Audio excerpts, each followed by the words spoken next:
Salut la gang! Aujourd'hui, je vous amène avec moi pour une POV d'acheteur de cartes.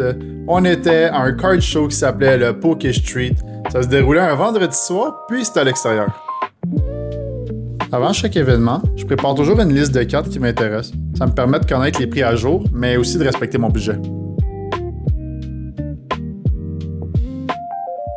Alors ici, je spot la première carte qui était sur ma liste d'achat pour la journée.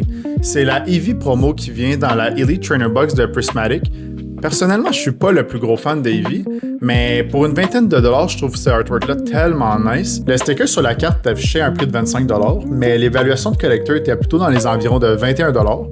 Donc je l'ai mentionné au vendeur, puis il nous a même offert une pièce de rabais. Donc on s'est entendu, puis ça a été notre premier achat pour 20$. Ouais, c'est ça. Hey, merci, man. Merci beaucoup.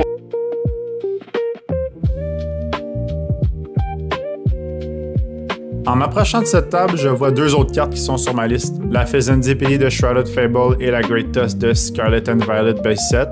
C'est des cartes en bas de 20$, je les trouve vraiment belles, donc c'était une bonne occasion de ramasser les deux.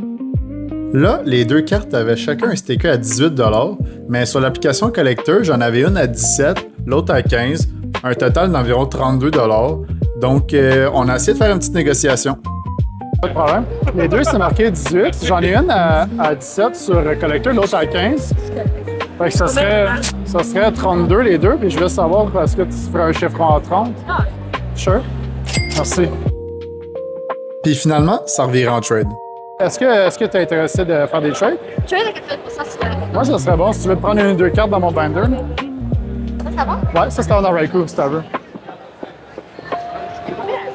Ma carte de Raikou valait 75$, donc à 80% du market, ça me donnait 60$. Fait que j'ai eu mes deux cartes plus 30$ on top.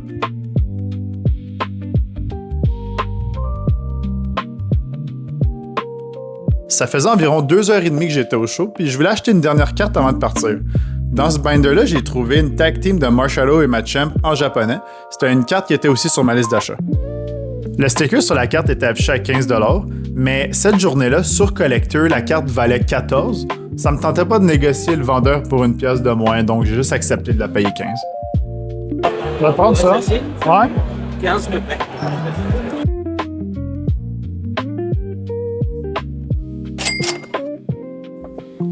On revient donc avec 4 nouvelles cartes à ajouter à la collection, tout ça en ayant dépensé 65$. Donc, vous pouvez voir que même si vous n'avez pas le plus gros des budgets, vous êtes capable d'aller vous chercher des belles cartes en bas de 20$. Je vous laisse sur ces dernières images. Merci d'avoir regardé jusqu'à la fin.